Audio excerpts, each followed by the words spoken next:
Well, hello to you. You may notice that I have a new setup from the last video. I have light. So unfortunately, you have to see my face now as I read to you from The Day We Said Goodbye, a meditation on acceptance by me, Ken LaSalle. This is available in ebook, paperback, and audiobook, and I'm sitting here reading to you today from chapter 5, a short chapter that's just 3 pages long, as a matter of fact, so this may go really quick. The chapter's called The Day My Father Died, August 9th, 2008.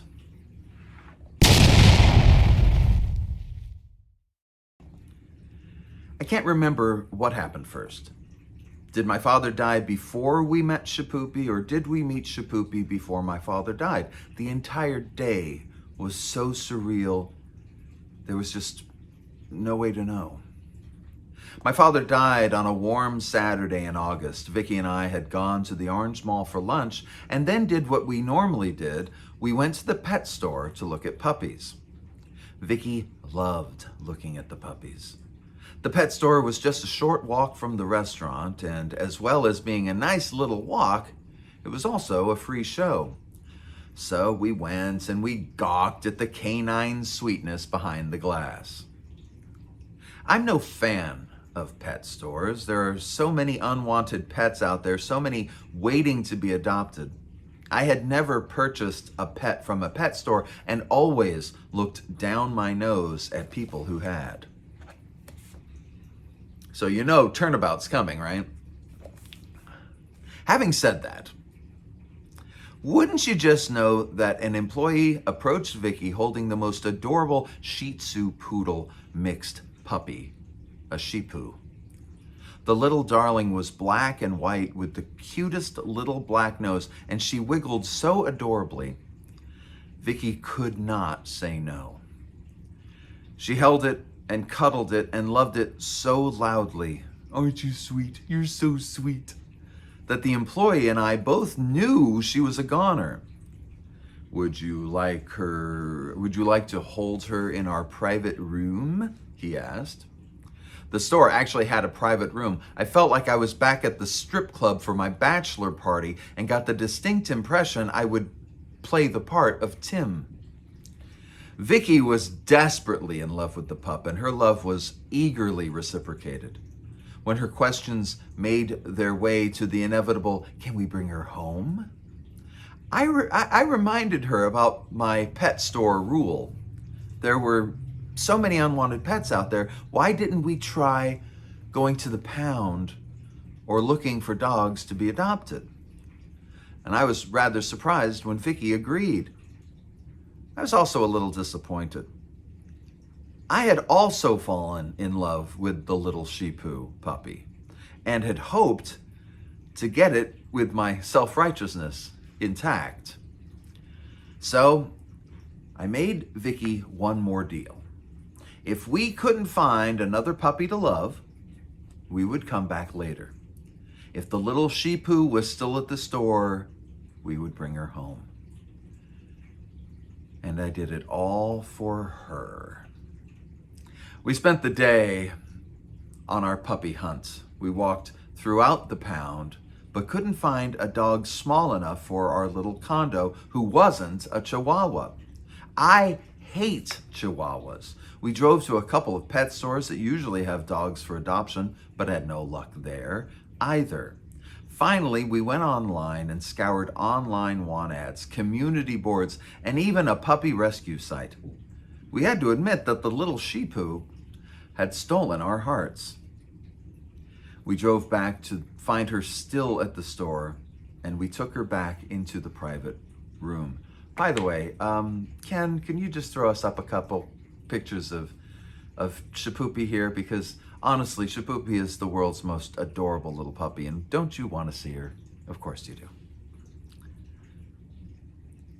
So, what about Suki? Vicky asked.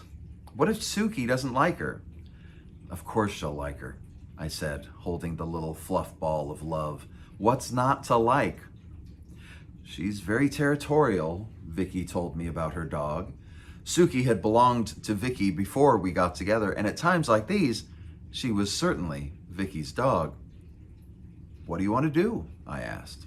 What can we do? Vicky replied. I could hear that concern in her voice. My wife doesn't often ask me to save the day, except when spiders or wasps are involved, but I knew she was asking, so I did. I asked the pet shop employee if we could bring our dog to the store to meet the puppy, to make sure they got along. Not only was that allowed, but the shop showed us a special entrance where Suki could enter since dogs weren't allowed in the mall. Vicky would drive home and pick up Suki, come back, and introduce her to this potentially new member of our family. I would stay behind in the little room to sit on the floor and snuggle the puppy. Boy, I had it rough. After some time, Vicky returned and Suki came after her, sniffing everything high and low. The four of us sat in the private room, and Vicky sniffed the little pooch, and Suki sniffed the little pooch. See, I goofed there. And the little pooch gave the faintest little yip. As far as we could see, we had a new pet. Vicky let me name the new puppy, fool that she was, and I decided that since the puppy was a she-poo, and because she was hard to get, due to all of our driving around, we would call her She-Poopy. The folks at the pet store thought we were nuts. Vicky thought I was nuts. I didn't care. I was in love. Only later did I find out about my father passing away. Just the thought of it made something snap inside, some kind of tether. It was the cord that had connected us, thin and fragile. And the way it snapped made me feel rotten inside. It made me feel desperate for some love. Thank the dog gods for She-Poopy. I held her and mourned my father and tried not to think about what would happen next. And that's chapter 5 of The Day We Said Goodbye, a meditation on acceptance by me, Ken LaSalle. You can find The Day We Said Goodbye in ebook, paperback, and audiobook, and I hope you pick up a copy, and I'll see you very soon with chapter 6. And that's it.